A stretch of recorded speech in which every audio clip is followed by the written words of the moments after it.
Ladies and gentlemen, we're in the home stretch of the conference. The best is yet to come. No offense to any of my other speakers, but I've really been excited about this conference in so many ways because of the quality of our speakers, the quality of the information, but especially the quality of this book, The Post-American Presidency, and who we have to listen to now, the author Pamela Geller. I met several years ago at a conference in New York sponsored by the Hudson Institute many years ago, looking at the problems of the UN and of course America's survival. My group has been focused on the UN problem since we founded the group about 12 years ago. And since then, she was always writing a great blog, Atlas Shrugs, but has really taken off in the public eye in so many ways. Clearly a successful blogger who's amazingly prolific. You've got to read it to believe it. New material every day. I mean, I can't do that, and I think I write pretty much a lot. Try to write a couple thousand words every day or so, but she's always up there with the latest information. But in addition to providing news and information, being an activist, and became even more in the public eye with her campaign against the Ground Zero Mosque. She has also, in addition to her blogging, founded the group Stop Islamization of America. This book, though, and I'm glad we have the copies here to provide to you, and I know Pamela's going to stay after to sign the books, is really the best one out on the market about Obama. And I've read them all, and there are many good books out there, but when you read this book, you will immediately understand her style. And you'll hear it, you'll see it in person in a second. It goes right to the heart of the issue.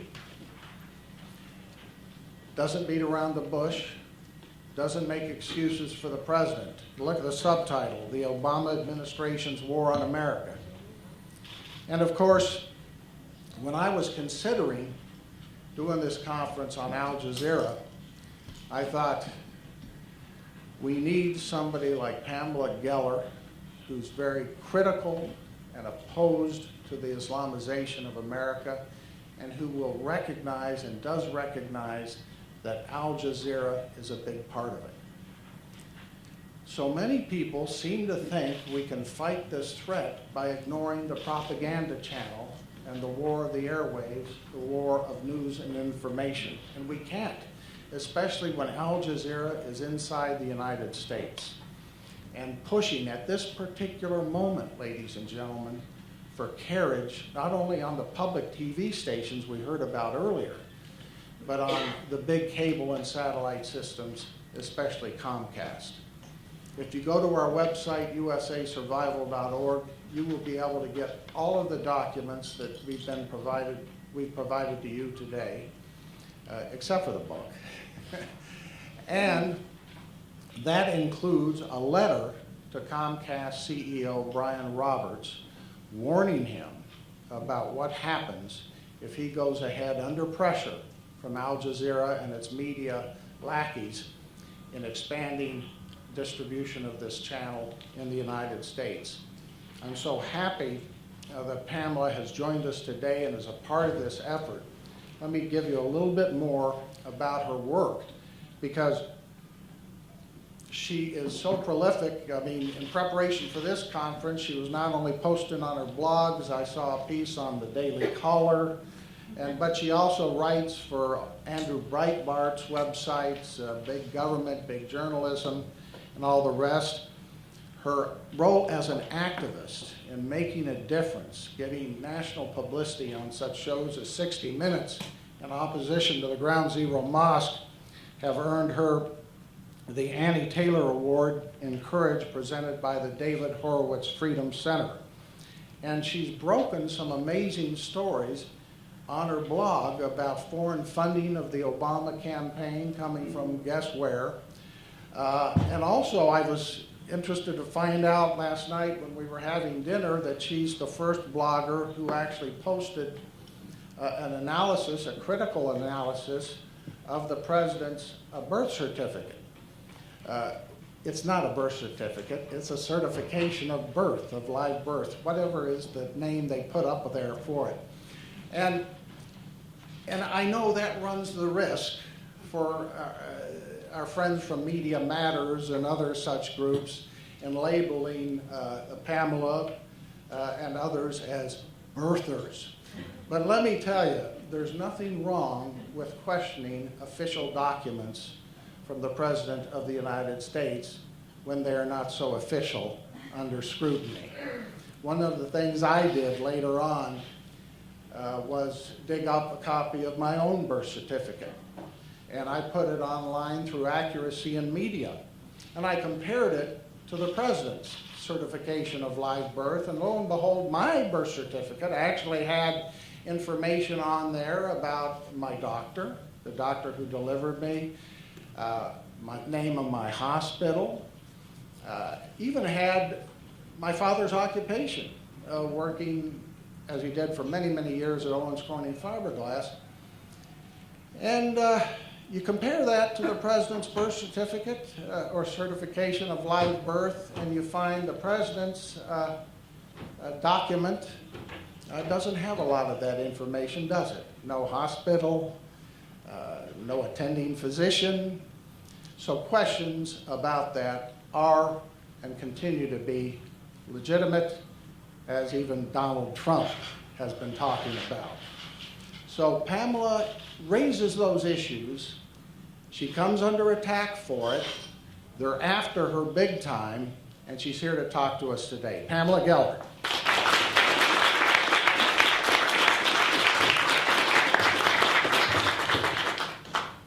Thank you, Cliff. Thank you all for attending. We are at war. The gravity of which is difficult to convey because there's an overt war and there's a covert war. Clearly, the violent jihad, very easy. Weekly, we're seeing, attacks that are thwarted. A couple weeks ago, weapons of mass destruction in Texas. Last night, Camp Pendleton, there was an attempt to break security. A myriad attacks, Times Square, the Fort Hood jihadi. That's easy. That's easy. But there is a stealth jihad.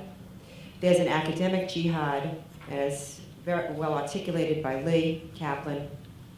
An economic jihad, not just in the obvious ways that the economic specialist explained, but also in the financing of Sharia finance, where they're using taxpayer dollars to advance Sharia finance. A week after the Obama administration nationalized some banks, the US Treasury Department was giving seminars, for example, in Sharia finance.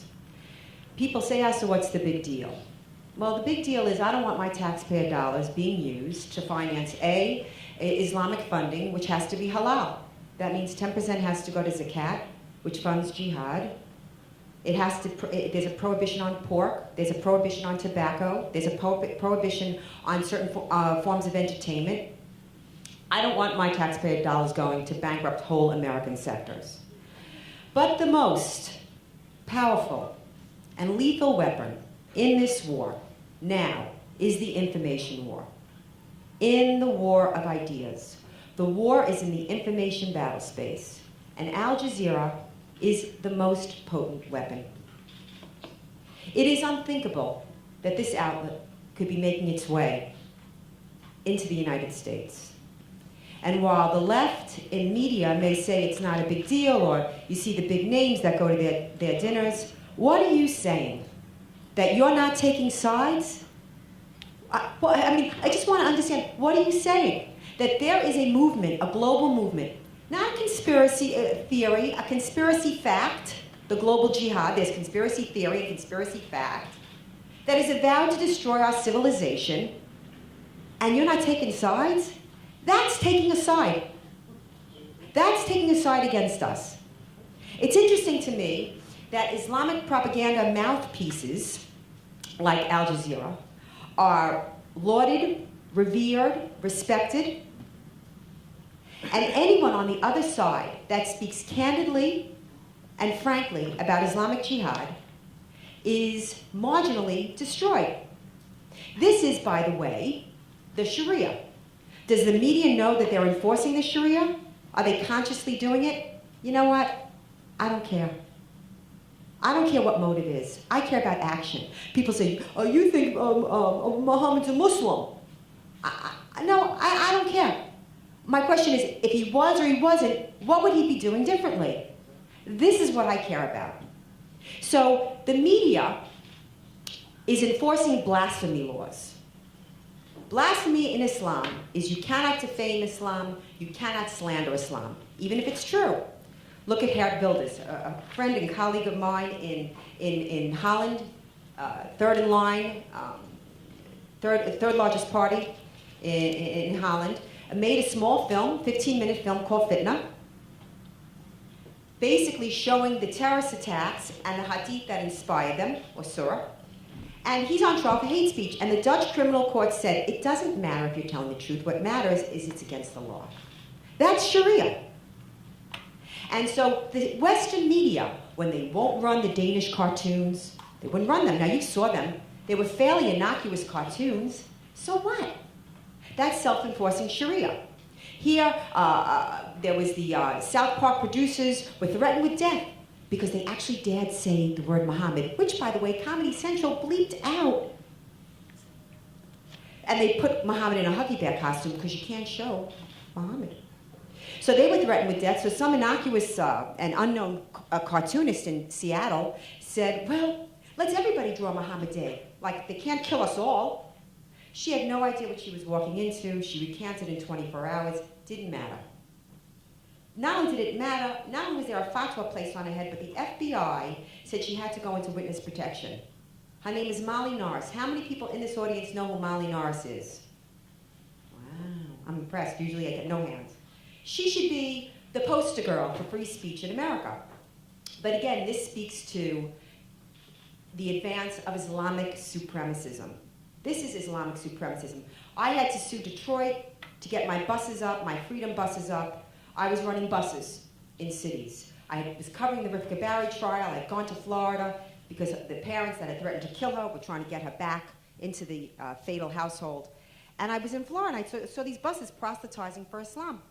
Come to Islam, why Islam? And I thought, what about these people that are trying to leave Islam? What do they do? So I created bus ads. I took the same exact artwork, leaving Islam, it said. Is your family threatening you? Come to refugefromislam.com. Well, it became a huge news story. This is a huge news story. This is it. Why? This is how far down the rabbit hole the West has gone, that this is a huge news story. 8 buses in New York City, 10 buses in Miami, and banned in Detroit. And only one newspaper actually went and said, is there a need for this? And went and spoke to people in the Muslim community, the Washington Times. And one teacher in a Dearborn school said, thank God somebody's doing this. And I was on Fox and, these anti-Islam ads. I said, they're not anti-Islam. That's what they're called, anti-Islam ads. I said, they're not anti-Islam. Anybody that opposes these ads is supporting the death penalty for apostasy, for leaving Islam. Well, why are you encouraging people to leave Islam? I said, I'm not.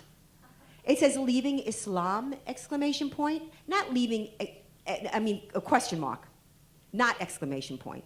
I'm not saying leave Islam. I'm saying leaving Islam. Do you need help? And believe me, they do need help. You have no idea. Because it's not just the, let's say if you were an abused spouse, it's not just the spouse. It's the family, it's the mosque, it's the community, depending upon the devoutness. So you really have to get to a safe house that's really protected if you're going to do this. No clue. People have no clue. Are you going to tell me that apostates in America do not have the same individual rights as the Islamic supremacists that would have them stay under the boot of Islamic supremacism? That's not what our Constitution says.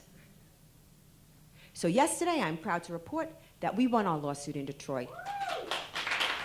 Yes. And those ads will run in Dearborn. A little bit about, yeah. My first campaign was in April. They were the very first I was turned down.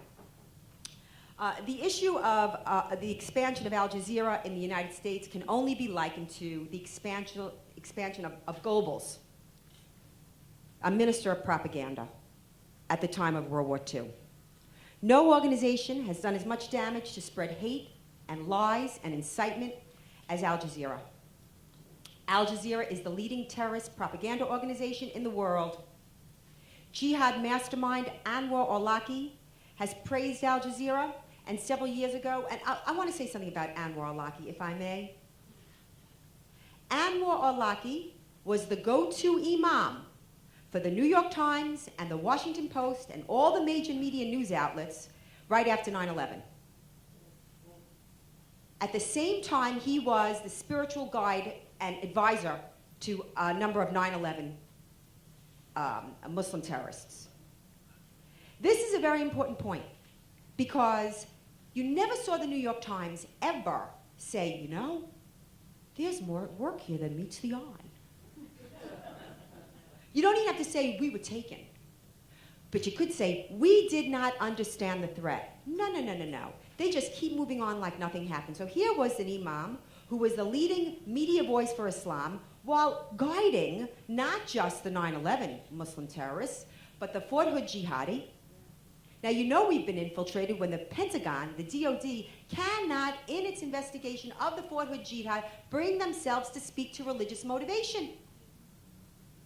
Here you have a terrorist who was not only screaming Allahu Akbar that morning, who not only had on his business card, a story I broke, SOA, Soldier of Allah, who not only was giving out Qurans the morning of his jihad, who was not only wearing the garb of the Shaheed when he mowed down our unarmed soldiers,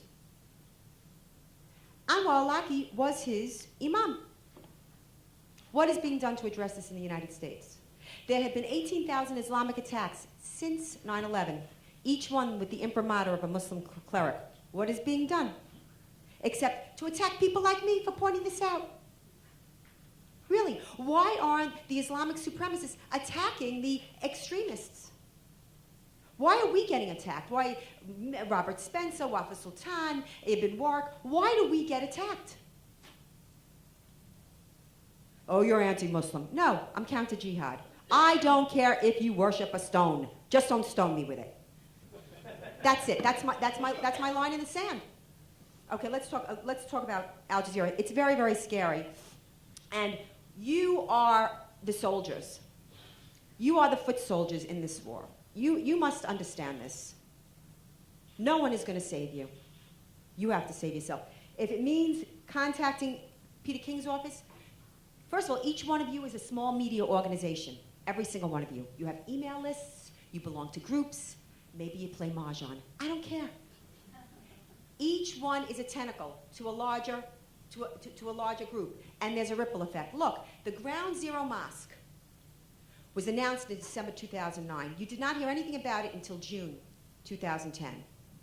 That was the first #1 national news story and international news story that was made #1 without the media. The media carried it when they had no choice. They could no longer ignore that story when close to 6,000 people showed up at the first rally and some 30,000 at the September 11th rally. Or the media said there were like 1,500 people there. Stop hand-wringing about the media. It's over. You are guerrilla media organizations. That's what you are. You have to get on your list that everybody has to write to King. That Al Jazeera, it should be designated a terrorist organization just like Al-Manar. Al-Manar is designated a terrorist organization and it's prohibited from the United States. And please, don't tell me about free speech. I am a free speech advocate. This is war. This is war. This is an incitement to radicalize the American Muslim population. There's no question about it. That's the objective. And there's no difference, by the way, between the Al-Manar broadcasts and the Al-Jiz broadcasts. There's not. Oh, and by the way, they're now developing children's programming. It's devilish. It's devilish, and we are not even raising a hand in our own civilizational defense. This is, in a word, civilizational suicide. That we, through centuries of blood and toil and intellectual wrestling, came to this point in history where for the first time in human history, you had a government, the first moral government based on individual rights. Yes, that's what America was. The first noble government, moral government, based on individual rights. First time. And everything noble and just and brilliant and magnificent that this country achieved was a logical fidelity to that very principle. And we're throwing it away with both hands. It's unthinkable. As far as Obama, I mean, this book just, I want to stay on Al Jazeera. I really don't want to talk about the book so much. I spent years researching the book, years. Because Obama was marketed to the American public like Diet Coke. He was delivered by the best ad agency in the world. The thing with the documents, when the person wrote to me, who was a digital forensic examination specialist back in June of 2008, and he said to me that it's been altered. And he was really a real specialist. I am not going to reveal who he is, but I investigated him. I said, and he would testify in government trials. I said, well, you have to present to me like I'm a jury. And all I did was run that the Kolb was indeed altered. I never said he was born in France, and I never said he, that's all I said. I said, there's something amiss. Now, it's interesting to me that every single document from every other president was analyzed to the nth degree. I mean, here, when they didn't find what they wanted with Bush, they actually took his medical record from his national service, okay? I mean, this is how anal they were with documents. And yet we can't see a passport in 81 when he went to Pakistan, when he was under martial law. Who went to Pakistan? Anyway, all right, we won't go there. I mean, in 81, it was under martial law, whatever, okay? We don't see a school rec. We don't see a student loan application. We don't see a transcript. He was the president of Harvard Law Review. My God, there should be reams of paperwork. Nobody asks a question. I would go into Urban Outfitters where there were trays of T-shirts, in Manhattan. Betty Boop, Peanuts, Obama. There was no McCain. No, it was the cult of celebrity. The man was not vetted. And let me say this, we depend on our media to vet our candidates. That's the function of a free press. And our press has abdicated its role as public servant and has literally become a propaganda arm for what I consider to be a very subversive movement. So Al Jazeera is just the natural step. Nothing is static. Nothing is standing still. Everything is fluid. And what's going on right now is very, very frightening in the Middle East. Here we had, in June of 2009, a revolution in Iran. And look at the pictures. I mean, I covered it extensively. And many of the Twitterers, like Persian Kiwi, that were giving me the pictures and the information have never been heard from again. But the pictures that I had were devastating. I mean, devastating. First of all, it was women with lipstick and eyeliner, some with hijab, some not, so what? And Zoroastrians and everybody was in the streets. If you notice these recent revolts, it's always men screaming, Allahu Akbar. He ignored it, and it was horrible. The way they were, first of all, raping men and women to death in the prisons to scare the families, killing them in the street. I mean, they were hanging them in the street. Obama didn't say a word. So when I hear him on Monday night talk about humanitarian, it is so dishonest. I don't agree with you that it's incoherent. I don't believe that there's no motive here. I'm sorry. Because again, by their fruits ye shall know him. And so we know him. He did nothing. He did nothing in Iran, and let me tell you something. That was one of those once-in-a-century opportunities. Because first of all, you can say, well, I don't want to go to war. I won't go to war under any circumstances. I won't go to war. But he's gone to Libya. So if you're going to expend American, maybe blood, obviously treasure, you have to do it in your national interest. Only we are guilty of wanting to do something on it. No one, well, everyone's allowed except us. You have to do things not in your interest. But everybody else is killing people and for their own national interest.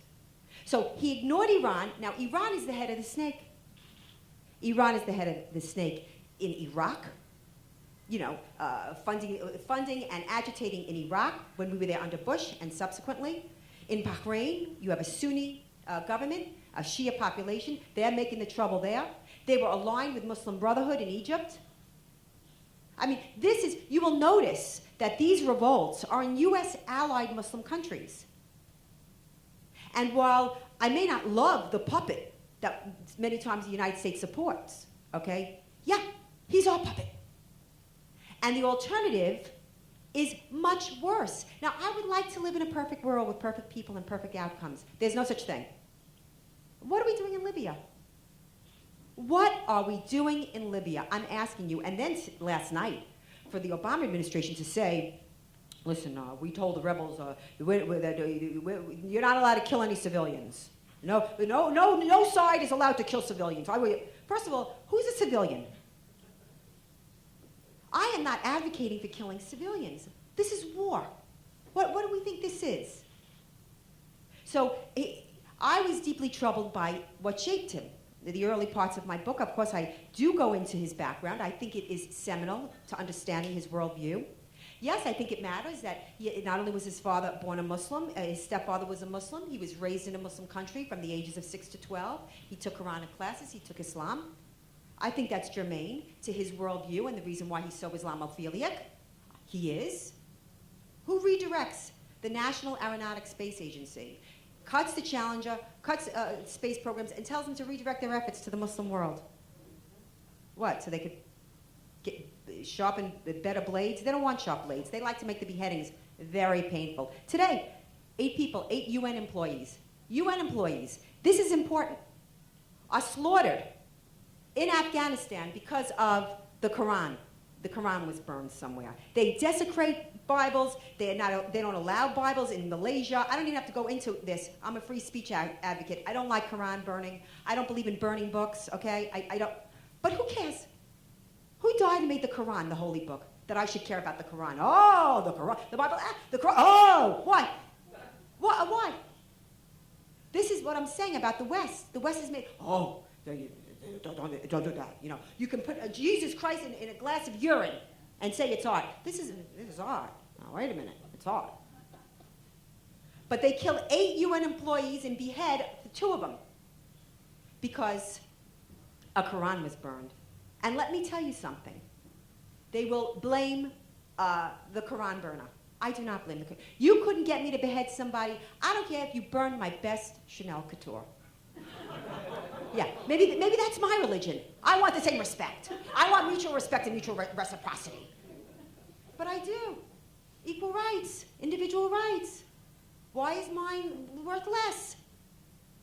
I speak for the smallest minority in the world, the individual. Period. The very idea that Al Jazeera, Sheikh Qaradawi is the inspiration for this channel. Sheikh Qaradawi is the inspiration for the Muslim Brotherhood. The Muslim Brotherhood is here in America. The Muslim Brotherhood, as evidenced in the Holy Land trial, the largest terrorist funding trial in the United States of America in our history, Muslim Brotherhood groups were named. Who are these Muslim Brotherhood groups? Every time you see a Muslim spokesman on television, it's the Muslim Brotherhood. Whether it's the unindicted co-conspirator Council of American Islamic Relations, CARE, the unindicted co-conspirator Islamic Society of North America, ISNA, ICNA, everything you see and hear is filtered through the Muslim Brotherhood. And when someone has the audacity to speak the truth, in a Muslim country, you're assassinated. In a Western country, your character is assassinated. This is what they do. They destroy people. But I won't be destroyed, and I'll tell you why. And the reason why I bring this up is because I don't want you to be afraid to speak. This is what they want. They want people to say, oh, I don't want any part of that movement. I don't want to be labeled a racist, Islamophobic, anti-Muslim bigot. That's how they shut people up. You must fight back. When those passenger jets turned into missiles, went into the towers, were those moms and dads and doctors and lawyers and stockbrokers and waiters, were they wearing uniforms? Were they our soldiers? They are. You are the soldiers. You have to make it happen. Whether it's cluelessness or complicity, again, I'm not interested in motive. It must be addressed. Al Jazeera on PBS, no less. I mean, you can't make this stuff up. Not only they're coming on your dime. This is how brilliant. Don't underestimate this movement. Look, Islamic Jihad is the only religious movement that has a propaganda arm. And very, very effective. A propaganda arm in the religion. It dictates. It's the language of lies. Everything that comes out of Al Jazeera is a lie, very distinctly un-American. The Jew hatred is, again, Kaiba, Ya Yahud, Seish Mohammed, Sayaud. What is that? I hear it in the streets of New York at anti-Israel rallies. You hear it in Gaza. You hear it in Europe. You heard it on the flotilla. Kaiba, Ya Yahud, Seish Mohammed, Sayaud. So when they say it, and I'll tell you what it means. When they say it's about Israel, a modern argument to an age-old hate, they say it's about land, again, comedy. Here is a country that's 9 miles at its wide, no oil, gold, no nothing, just human resources, and it's about land. Surrounded by, check this out, ginormous Arab lands. It's about land. It's not. It's about Islamic anti-Semitism, which is part of the DNA of Islam. Nobody talks about it. I have at least 100 quotes up on a page called Islamic Jew Hatred, so you understand. When they're saying Kaibar, Ya Yahud, Seish Mohammed, Sayaud, they're telling the Jews, remember Kaibar. Kaibar is Medina, Saudi Arabia. That's what the Jews, actually, Saudi Arabia is occupied territory. It belongs to the Jews. I mean, technically, that's your premise. Anyway, so Muhammad went into Medina and Saudi Arabia, and he eliminated the 3 tribes there. I mean, one tribe that surrendered, because the other 2 were already decimated, they surrendered. He still, in one night, beheaded 800 men and the boys, and took the women as slaves. Kaibar, Ya. Jews don't, the armies of Muhammad are coming. Where's the media on this? You ever hear of Kaibar, Ya Yahud? Go to YouTube. Just put in Kaibar. You'll see hundreds all across the world. Kaibar, Ya Yahud. It's Islamic anti-Semitism. Where is the media on all this ethnic cleansing of the Coptic Christians in Egypt, in Indonesia, in Malaysia? I mean, what is being done to address the 3rd chapter of Islam, which, by the way, supersedes the prior 2? It's abrogated, according to Islamic scholarship. The latter part of the Quran supersedes all that comes before it. It's the most violent. What is being done? Just excuses. Just excuses. I'm the racist Islamophobic bigot. I'm wrong. And you're going to give Al Jazeera. I mean, who was it? Was it Ralph Peters? Yeah. Retired Army officer and columnist, I'm sure you know, Ralph Peters has called Al Jazeera killers with cameras. Al Jazeera is so consumed by hatred of America and the West that the network would rather see Iraq collapse into bloodbath than permit the emergence of a democracy there. I mean, it's on and on. But the fact that Anwar Awlaki is a frequent guest and noted religious scholar on Al Jazeera, that Sheikh Qaradawi, who's the leader of the Muslim Brotherhood, has a weekly show. And don't think for one second that they're not making clowns out of those students that took to the streets. Because, the Muslim Brotherhood was outlawed in Egypt. And Qaradawi returned a couple of weeks ago for Friday prayer. Millions in the streets. And the Google putz, who orchestrated the whole revolt, wasn't even allowed on, Wael Gonin, was not even allowed on the stage. He was there to speak. Nah, thank you very much, you're done. So Al Jazeera, what worries me about Al Jazeera is to propagandize the jihad vis-a-vis America you may very well radicalize American Muslims. Listen, if you have a chance, the Christmas tree lighting bomber, was he 19, 20-year-old Muslim in Seattle, wanted to bomb a Christmas tree lighting and killed 25,000 people, mostly families. Okay? He didn't get it off. The fact that he didn't get it off was like, well, he didn't get. Is that what has to happen? The fact that there's a plot and they're planning and it's distorted, that's not the same as actually killing the people. Since when? Why do we have to die? How many people have to die? I'm asking you. We're thwarting plots all the time. What has to happen? It grieves me that Obama, I think, is very naked in whose side he's on. He is relinquishing American sovereignty to a worldwide organization, the United Nations, which is largely driven by the Organization of Islamic Conference. The OIC. The OIC is a collection, a body of 56 nations. They say 57 because they already assume that Israel's history and it's going to be Palestine. 57 countries, okay, that because they vote as one bloc, never in its entire history has any one Muslim nation ever voted off the bloc, ever. They vote as one bloc, which is why you see every resolution against Israel. Nothing against the jihad that was in Darfur. How many millions were slaughtered under that jihad? How many? You never hear about the Congo. It's all Israel's the problem. Okay? They're driving the bus. All of these resolutions against free speech, this is all blasphemy laws. For the first time in American history, you had a U.S. president co-sponsor a resolution at the UN to restrict free speech. This is a very dangerous time. You must get activated because no action is an action, and I will tell you that your children will not grow up in any world that you will recognize. We are entering a very dark age, and you will not like what comes after America. I don't know, how are we for time? We all right for time? Okay, so I can go on. I'm like scary, you know what I mean? Military analyst James Dunnigan assigns Al Jazeera a primary role in the rise of religious hatred and terrorism in the modern Muslim world. And Arab scholar Mahmoud Fandi calls Al Jazeera the Muslim Brotherhood channel. He explained that Al Jazeera is already propagandizing for the organization. They loved Egypt. Did you see them anywhere during Iran?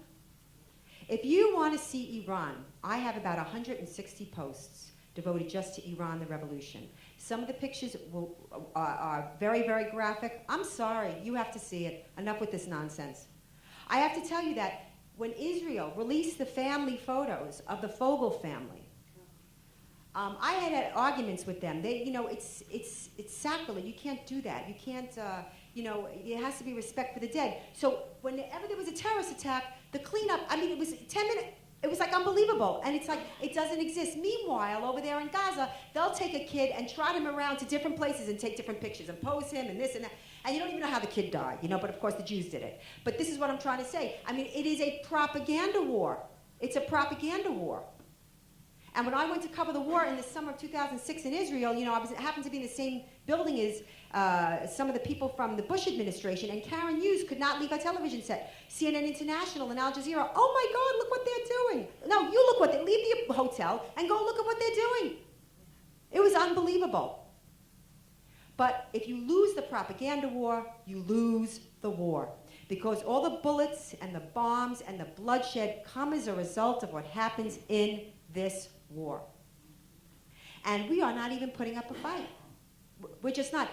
Everybody, the big complaint is Fox News. I got to tell you, I find Fox left of center. You can chuckle away in the back. I do. But that's, you see, it's your perspective. Every other channel is so left, so one perspective. The fact that Fox gives both sides makes them very far right. I would love to see on the right, an MSNBC, a CNN, an ABC, and NBC. I'd like to see that on the right. You don't, but you're welcome in Al Jazeera. And people that speak out, immediately ridiculed, marginalized. You have to get used to that, by the way. If you're, it's the military, the old military axiom that if you're catching flack, then you're over your target. So every time I catch black, I do a little dance. The bigger and uglier the name, the prouder I am. Because the fight is very ugly. And you are right, and you are righteous. And that's where you're going to get your succor. And the fact that truth is the recognition of reality, and that you are going to fight for that reality. We have assumed our freedom for too long. This is even before 9/11. I mean, you know, I was the associate publisher of the New York Observer. I had, you know, the Fashion Channel on all the time. I mean, Metro, you know, full frontal fashion. I just assumed my freedom. I loved my life. I loved it. I was completely and utterly free. I never questioned my women's rights. You know, and those, you know, don't even talk to me about the feminism because I'm a male chauvinist pig. Well, it's rooted in Lenin, you know, Marxist dogma. But again, what I'm saying is that you cannot assume your freedom, because no matter how modern we become, the human nature never changes, and good and evil are always present. And you're not allowed to say that. There's no good and there's no evil. This is another problem that we have: the inability to distinguish between right and wrong. So nobody's right, nobody's wrong. Wrong. There is a right and there is a wrong. There is a good and there is an evil, and you better be able to distinguish between the two. On that note, I'm done.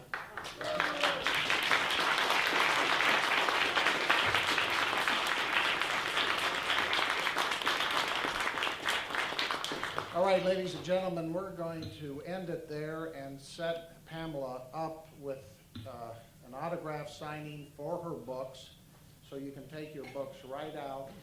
Can we get that set up? And you can talk to her while you get your books signed. And